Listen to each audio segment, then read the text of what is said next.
Aapki ಅದಾಲತ್ನಲ್ಲಿ film star Alia Bhat ಮೇಲಿರುವ ಆರೋಪವೆಂದರೆ ಇವರು ಅವರ ಇಮೇಜಿನ ಬಗ್ಗೆ ತುಂಬಾ ಕಾಶಿಯಸ್ ಎಂಬುದು. ನೋಡಿ, ಈಗ ನಿಮ್ಮ ಆಕ್ಟಿಂಗ್ ಬಗ್ಗೆ ಮಾತಾಡ್ತಾರೆ. ನ್ಯಾಚುರಲ್, ವರ್ಸಟೈಲ್, ಹೈವೇ, ಬಹಳ ಡೇರಿಂಗ್ ಸಿನಿಮಾ ಅದು. ಉಡ್ತಾ ಪಂಜಾಬ್, ಅದ್ಭುತವಾದಂಥ ಆಕ್ಟಿಂಗ್ ಮಾಡಿದ್ದೀರಾ. ಆದ್ರೆ ರಿಸರ್ಚ್ ಮಾಡ್ಬೇಕಾದ್ರೆ ನಮಗ್ ಗೊತ್ತಾಗಿತ್ತೇನು ಅಂತಂದ್ರೆ ನೀವು ಬೇರೆ ಏನೋ ಆಗ್ಬೇಕು ಅಂತಿದ್ರಿ. ಆಕ್ಚುಲಿ ನಾನು ಯಾವಾಗ ಈ ಎಸ್ಪೆಷಲಿ ನಾನು ಯಾವಾಗ ಕರಿಷ್ಮಾ ಕಪೂರ್ನ ಮತ್ತೆ ಗೋವಿಂದನ ಸ್ಕ್ರೀನಲ್ಲಿ ನೋಡಿದ್ನೋ ಟಿವಿಲಿ, ನಾನ್ ತುಂಬಾ ಯಂಗ್ ಇದೆ. ಐ ಡಿಂಟ್ ಇವನ್ ನೋ ನಂಗೆ ಆಕ್ಟಿಂಗ್ ಅಂದ್ರೆ ಏನು ಅಂತ. ನಾನ್ ಅನ್ಕೊಂಡೆ ಇವರಿಬ್ರು ಬರೀ ಎಲ್ಲಂದ್ರಲ್ಲಿ ಡ್ಯಾನ್ಸ್ ಮಾಡ್ತಿದ್ದಾರೆ, ಗಾರ್ಡನ್ ಅಲ್ಲಿ ಮತ್ತೆ ರೋಡ್ ಅಲ್ಲಿ, ಕೆಲವೊಂದ್ಸಲಿ ಟ್ರಕ್ ಮೇಲೆ, ಮಂಚದ ಮೇಲೆ, they just dancing everywhere. So ನನ್ಗೆ ಯಾವಾಗ ಆಸೆ ಆಯ್ತು ಅಂತಂದ್ರೆ ನನ್ಗೆ ಇವ್ರ ತರ ಡ್ಯಾನ್ಸ್ ಮಾಡ್ಬೇಕಷ್ಟೇ. ನನಗ್ ಗೊತ್ತಿರ್ಲಿಲ್ಲ ಸೀನ್ಸ್ ಮಾಡ್ಬೇಕು, ಆಕ್ಟಿಂಗ್ ಮಾಡ್ಬೇಕು, ಮಾತು ಆಡ್ಬೇಕು ಅಂತ. ಇದು ಡ್ಯಾನ್ಸಿಂಗ್ ಇಂದ ಶುರುವಾಗಿತ್ತು ಈ ಆಸೆ. ಆಬ್ವಿಯಸ್ಲಿ ಮುಂದೆ ಹೋದ್ಮೇಲೆ ಗೊತ್ತಾಯ್ತು ಕಂಪ್ಲೀಟ್ ಪಿಕ್ಚರ್ ಮಾಡ್ಬೇಕು ಅಂತ. ಆಮೇಲೆ ಅನ್ಸ್ತು ನನ್ಗೆ ಅದನ್ನು ಮಾಡ್ತೀನಿ, ಇಟ್ಸ್ ಓಕೆ. ಕರಿಷ್ಮಾ, ಗೋವಿಂದ, ಶಾರುಖ್ ಇವ್ರನ್ನೆಲ್ಲ ನೋಡೋದಕ್ಕೆ ಸ್ಕೂಲಿಗೆ ಬಂಕ್ ಹಾಕಿ ಹೋಗ್ತಾ ಇದ್ರಂತೆ.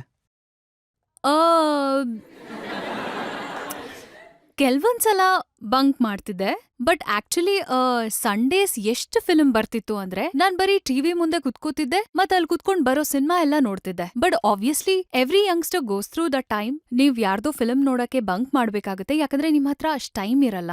ಓದ್ಲೂಬೇಕು, ಮೂವಿನೂ ನೋಡ್ಬೇಕು, ತುಂಬಾ ಕೆಲ್ಸ ಇರತ್ತೆ. ಮೊದಲನೇ ಸಿನಿಮಾ ಕುಚ್ ಕುಚ್ ಹೋತಾ ಹೇ ತರದ ಸಿನಿಮಾ ಮಾಡ್ಬೇಕು ಅನ್ನೋ ಆಸೆ ಇತ್ತಾ? ಹಾ, ಅಂದ್ರೆ ಆ type in film. So almost ಹಾಗೇನೆ ಆಯ್ತು, ಯಾಕಂದ್ರೆ ಕರಣ್ ಜೋಹರ್ ಡೈರೆಕ್ಟ್ ಮಾಡಿದ್ದು. So it is like a dream come true only to directed by Karan. ಮತ್ತೆ ನಿಮ್ಮ ಮೊದಲನೇ ಸಿನಿಮಾದ ಎಕ್ಸ್ಪೀರಿಯನ್ಸ್ ಹೇಗಿತ್ತು? ಬಹಳ ಆಬ್ವಿಯಸ್ಲಿ ನಾನು ತುಂಬಾ ನರ್ವಸ್ ಇದ್ದೆ. ನಾನು ಬರೀ 17 ವರ್ಷ ಇದ್ದೆ ಇದೆಲ್ಲ ಸ್ಟಾರ್ಟ್ ಆದಾಗ. ಮತ್ತೆ ಶೂಟಿಂಗ್ ಶುರು ಮಾಡಿದಾಗ ನಾನು 18 ವರ್ಷ ಆಗಿದೆ ಆಗ. ನನ್ಗೇನು ಗೊತ್ತಿರ್ಲಿಲ್ಲ. I was just imitating Karan. ನಾನ್ ಇವತ್ತು ಹೇಳ್ತೀನಿ, ಒಂದ್ ವೇಳೆ ಕರಣ್ ನನ್ಗೆ ಆ ಸೀನ್ ನ ಇಮಿಟೇಟ್ ಮಾಡಿ ಕೊಟ್ಟಿರ್ಲಿಲ್ಲ ಅಂದ್ರೆ ನನಗೆ ಗೊತ್ತಿಲ್ಲ ನಾನು ಏನ್ ಮಾಡ್ತಿದ್ದೆ. ನಾನ್ ಬರೀ ಇಲ್ಲಿಂದ ಅಲ್ಲಿಗೆ ಓಡಾಡ್ತಿದ್ದೆ ಆ ಫಿಲ್ಮ್ ಅಲ್ಲಿ. ಅವ್ರು ನನ್ಗೆ ಫುಲ್ ಪರ್ಫಾರ್ಮ್ ಮಾಡಿ ಕೊಟ್ರು. ದ ಓನ್ಲಿ ಮೂಮೆಂಟ್ ವೇರ್ ನನ್ ಐಸ್, ನನ್ ಕಣ್ಣು ಈ ತರ ಓಪನ್ ಆಗಿದ್ದು ಅಂದ್ರೆ ಸಾಂಗ್ ಟೈಮಲ್ಲಿ. ಅದು ಸಾಂಗ್ ಇಂದಾನೆ, ಯಾಕಂದ್ರೆ ನನಗ್ ಗೊತ್ತಿದೆ ಸಾಂಗ್ ಯಾವಾಗ ಪ್ಲೇ ಆಗುತ್ತಲ್ಲ ನಾನು ತುಂಬಾ ಓಪನ್ ಅಪ್ ಆಗ್ತೀನಿ and I feel like at home. ಆದ್ರೆ ಆ ಹಾಡು ಪ್ಲೇ ಆಗಿ ಶುರುವಾಗೋದಕ್ಕಿಂತ ಮುಂಚೆ ನೀವು ನಿಮ್ಮ ತಂದೆ ಮಹೇಶ್ ಭಟ್ ಅವರ ಹತ್ರಕ್ಕೆ ಹೋಗಿ ತುಂಬಾನೇ ಅಳ್ತಾ ಇದ್ರಂತೆ. ಈ ಮಾತು ನಿಜಾನಾ?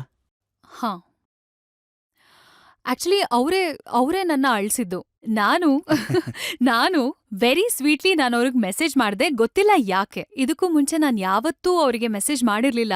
ನಾನು ಅಪ್ಪಂಗ್ ಮೆಸೇಜ್ ಮಾಡಿ ಹೇಳೋಣ ಅನ್ಕೊಂಡೆ ನನ್ನ ಒಳಗೆ ಏನ್ ನಡೀತಿದೆ ಅಂತ. ಯೂಶಲಿ ನಾನು ತುಂಬಾ ಸೀಕ್ರೆಟಿವ್, ನನ್ನೊಳಗೆ ಇಟ್ಕೋತೀನಿ. ನಾನೆಲ್ಲೋ ಹೋಗ್ತಿದ್ದೆ, ಅವ್ರಿಗೆ ಮೆಸೇಜ್ ಮಾಡ್ದೆ, papa I don't know why I am getting very nervous. So he said come to the office. ಓಕೆನಾ? ನನ್ಗನ್ಸ್ತು ನಾವಿಬ್ರೇ ಕೂತ್ಕೊಂಡು ಮಾತಾಡ್ತೀವಿ ಅಂತ. ಇಲ್ಲ, ನಾನಲ್ಲಿ ಹೋದ್ರೆ ಇಮ್ರಾನ್ ಹಶ್ಮಿ ಇದ್ರು ಅಲ್ಲಿ, ನನ್ ಅಕ್ಕ ಇದ್ಲು ಪೂಜಾ, ನನ್ ಚಿಕ್ಕಪ್ಪ ಇದ್ರು ಮುಕೇಶ್ ಜಿ, ಇನ್ನೂ ಸಾಕಷ್ಟು ಜನ ಇದ್ರು. ಐ ಥಿಂಕ್ 7-8 ಜನ ಮಿನಿಮಮ್ ಅಲ್ಲಿದ್ರು ಅಂತ. ಯಾಕಂದ್ರೆ ನಮ್ಮಪ್ಪ ಯಾರನ್ನಾರು ಹಿಂಗ್ ಕೂರಿಸ್ಕೊಂಡಾಗ ಅದೊಂದು ಸಮ್ಮೇಳನ ತರ ಆಗ್ಬಿಡತ್ತೆ. ಆ ತರ ವೈಬ್ ಇತ್ತು ಎಕ್ಸಾಕ್ಟ್ಲಿ. ಮತ್ ನಾನ್ ಒಳಗ್ ಹೋದೆ ಹೀಗೆ ಅಂದ್ರೆ ನಾನ್ ಸ್ಮೈಲ್ ಮಾಡ್ತಿರ್ಲಿಲ್ಲ, ಒಂದ್ ಸ್ವಲ್ಪ ಡಲ್ ಇದ್ದೆ. And he said, Alia is feeling very nervous, come stand in the middle of the room. So I said okay, ಏನಿದು? So he made me stand. Almost Aapki Adalat ತರಾನೇ ವಾತಾವರಣ ಇತ್ತು ಅಲ್ಲಿ.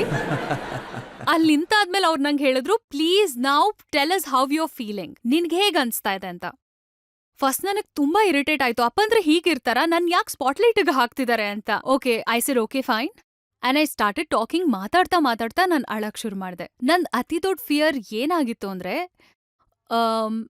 what if I realize that the one thing I wanted to do the most in my life, I am not good at. So I was getting scared to participate because I was thinking, what if I find out I am not good at it? That will be like my worst nightmare. And then I realized the minute I said that the whole process, ಇವಾಗ್ಲೂ ನಾವು ಮಾತಾಡ್ತಾ ಇದೀವಿ, ನೀವೇನೇ ಕೇಳಿದ್ರಿ, ನೀವ್ show ಮಾಡೋಕ್ಕಿಂತ ಮುಂಚೆ nervous ಆಗ್ತೀರಾ. ಅಲ್ಲ, ಇದನ್ನೆಲ್ಲ ಎಲ್ಲರ ಮುಂದೆ ಹೇಳ್ತಾರೆ. ಇಲ್ಲ, ಇದು ಒಳ್ಳೆ ವಿಷಯ, ಯಾಕಂದ್ರೆ ನರ್ವಸ್ನೆಸ್ ನಿಮ್ಗೆ ಒಳ್ಳೇದ್ ಮಾಡುತ್ತೆ. ಅದಕ್ಕೇನೆ ಟಚ್ ವುಡ್ ನಿಮ್ ಶೋ 25 ಇಯರ್ಸ್ ಇಂದ ನಡೀತಿದೆ. ಸೊ ಎಲ್ಲಾ ಶಾಟ್ ಕೊಡೋಗಿಂತ ಮುಂಚೆ ಕ್ಯಾಮ್ರಾ ಮುಂದೆ ಬರೋಗಿಂತ ಮುಂಚೆ ನರ್ವಸ್ ಆಗ್ತೀನಿ. ಮತ್ತೆ ಇದು ಒಂದ್ ಒಳ್ಳೆ ಸೈನ್ ಅಂತ ಅಂದ್ರೆ ದೇವ್ರ ಆಶೀರ್ವಾದದಿಂದ ನನ್ ಕರಿಯರ್ ಕೂಡ 25 ಇಯರ್ಸ್ ತನಕ ಅದಕ್ಕಿಂತ ಹೆಚ್ಚಾಗತ್ತೆ Hopefully. ನಿಮ್ಮ ಮೊದಲನೇ ಸಿನಿಮಾ ಹಿಟ್ ಆದಾಗ ಆಗ ಭಟ್ ಸಾಹೇಬ್ರು ನನ್ನ ಹತ್ರ ಹೇಳಿದ್ರು, ಅವರು ನಿಮ್ಮ ಹತ್ರ ಬಂದು ಆಟೋಗ್ರಾಫ್ ತಗೊಂಡ್ರಂತೆ. ಹೌದು. ನೋಡಿ, ಅವರು ಸ್ವತಃ ಅಷ್ಟು ದೊಡ್ಡ ಸ್ಟಾರ್, ಡೈರೆಕ್ಟರ್, ಸೆಲೆಬ್ರಿಟಿ. ಹೌದು. ಏನ್ ಅನ್ನಿಸ್ತು ನಿಮ್ಗೆ? ನನಗ್ ಚೆನ್ನಾಗ್ ಅನ್ಸ್ತು. ನಾನು ಅವ್ರಿಗೆ ಆಟೋಗ್ರಾಫ್ ಕೊಡ್ತಿದ್ದೆ. ಮತ್ತೆ ಅವ್ರು ತುಂಬಾ ಇಮೋಷನಲ್ ತೋರಿಸ್ಕೊಳಲ್ಲ ಯಾರ ಹತ್ರನೂ. ಆದ್ರೆ ಅವರು ಆ ಆಟೋಗ್ರಾಫ್ನ ಲ್ಯಾಮಿನೇಟ್ ಮಾಡಿ ಇಟ್ಕೊಂಡಿದ್ದಾರೆ. ಮತ್ತೆ ಅವರು ಕೆಲವು ವರ್ಷಗಳ ಆದ್ಮೇಲೆ ಅದೇ ಆಟೋಗ್ರಾಫ್ನ ಅವ್ರು ನನಗ್ ಕೊಟ್ರು ನನ್ ಬರ್ಡೇ ದಿನ ಗಿಫ್ಟ್ ಆಗಿ. ಮತ್ತೆ ನೀವದ್ರಲ್ಲಿ ಬರ್ದಿದ್ರಿ, thank you papa not helping for me at all. Correct. Thank you ಅಪ್ಪ for not helping me at all. ಯಾಕಂದ್ರೆ ನನ್ ಮೊದಲನೇ ಫಿಲ್ಮ್ ಬೇಕು ಅಂದಿದ್ರೆ ನಾನು ಅವ್ರ ಜೊತೆನೆ ಮಾಡ್ಬೋದಾಗಿತ್ತು. ಮತ್ತೆ ಅವ್ರು ನನ್ಗೆ ಇದ್ರಲ್ಲಿ ತುಂಬಾ ಹೆಲ್ಪ್ ಮಾಡ್ತಿದ್ರು. ಆದ್ರೆ and even my mother for that matter, they really let me be. ಅವರು ಐ ಥಿಂಕ್ ಅವ್ರು ಡಿಸೈಡ್ ಮಾಡ್ಕೊಂಡಿದ್ರು that I should take my own decisions. I should fall, I should get up also by myself. They will be there to support me. But the only way I can be Alia Bhatt and not Mahesh Bhatt's daughter Alia Bhatt is if I did it by myself. So ತುಂಬಾ ಜನ parents ಅನ್ಕೋತಾರೆ ಅವ್ರ ಮಕ್ಕಳು ಅವ್ರ ಜೊತೆನೇ ಇರ್ಬೇಕು ಅಂತ. I feel that opposite ಆಗಿರ್ಬೇಕು. You should let your kids be, let them fly and just support them whenever they fall.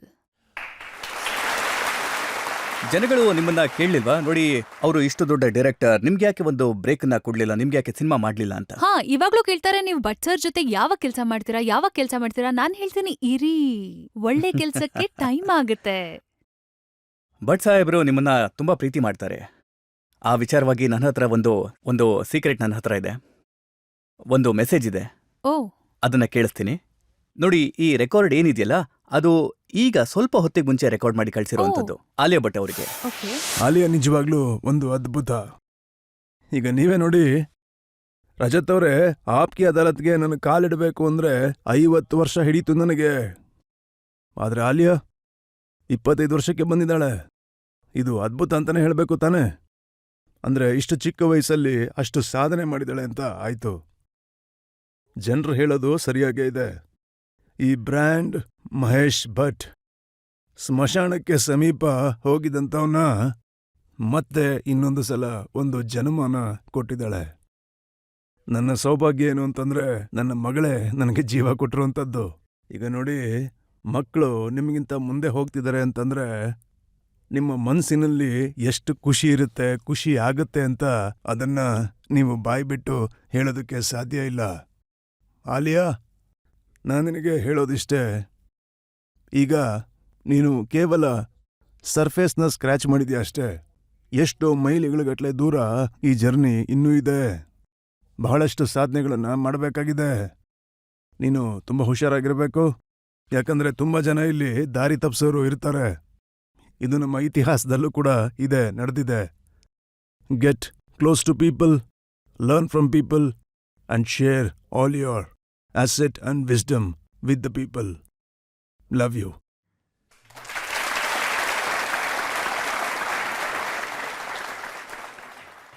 ಇಷ್ಟು ಒಳ್ಳೆ ಮೆಸೇಜಿನ ಬೇರೆ ಯಾರೂ ಕೊಡೋದಕ್ಕೆ ಸಾಧ್ಯನೇ ಇಲ್ಲ. ಯಾವ ತಂದೆ ಕೂಡ ಮಗಳಿಗೆ ಕೊಡೋಕ್ಕೆ ಸಾಧ್ಯ ಇಲ್ಲ. ಏನಾದರೂ ಹೇಳೋದಕ್ಕೆ ಇಷ್ಟಪಡ್ತೀರಾ? ನಿಮ್ಮ ಕಣ್ಣಲ್ಲಿ ನೀರು ಬರ್ತಾ ಇದೆ, ನನಗೆ ಕಾಣಿಸ್ತಾ ಇದೆ ಅದು.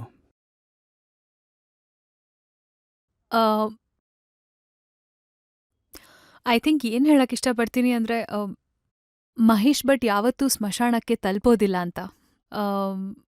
ಅವರಿಂದಾಗೇನೆ ಇವತ್ತು ನನ್ಗನ್ಸುತ್ತೆ the reason people ask me that different roles ಹೇಗ್ ಮಾಡ್ತೀರಾ, how do you understand your character. I think the only reason that is happen is only because of my upbringing. ಅವರಿಂದಾನೇ, ನನ್ನ ಮಮ್ಮಿಯಿಂದ.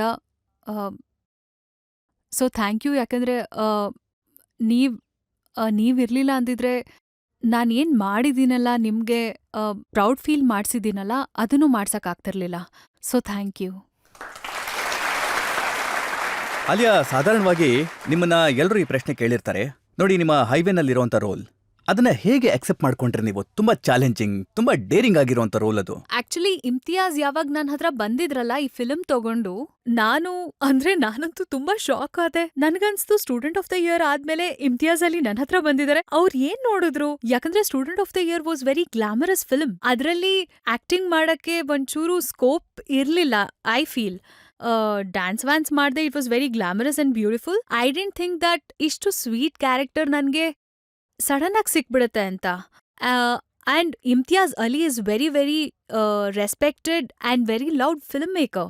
ನಂದ್ ಎಷ್ಟೊಂದ್ ಫೇವ್ರೆಟ್ ಫಿಲ್ಮ್ ಮಾಡಿದ್ದಾರೆ. ಜಬ್ ವಿ ಮೆಟ್, ರಾಕ್ ಸ್ಟಾರ್, ಸೋಚನಾಥ, and I was most excited. Mostly ನಾನೇ ಅವರಿಗೆ ದುಡ್ಡು ಕೊಡ್ತಿದ್ದೆ ನನ್ನ ಫಿಲ್ಮ್ ಅಲ್ಲಿ ತಗೊಳೋದಿಕ್ಕೆ. But he only came and he asked me, will you do this for me? I was most excited. I said ಹಾ, ಅಫ್ಕೋರ್ಸ್ ಮಾಡ್ತೀನಿ.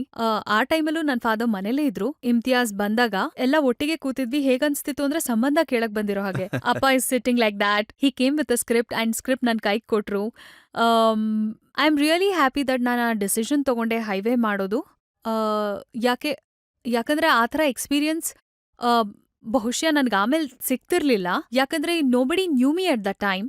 ನಾನ್ ಆ ಥರ ಹೈವೇಲಿ ಆಕ್ಟ್ ಮಾಡ್ಬೋದಿತ್ತು. ಅವರು ಆಸ್ ಅನ್ ಆಕ್ಟರ್ ನಿಮ್ಮನ್ನ ಎಸ್ಟಾಬ್ಲಿಷ್ ಹೌದು, ಮಾಡಿದ್ರು. ಐ ಫೀಲ್ ಲೈಕ್ ಎಸ್ಟಾಬ್ಲಿಷ್ ಅಂತ ಹೇಳಲ್ಲ, ನನ್ಗೆ ಒಂದು ಬೇಸ್ ನ ಸೆಟ್ ಮಾಡ್ಕೊಡ್ತು.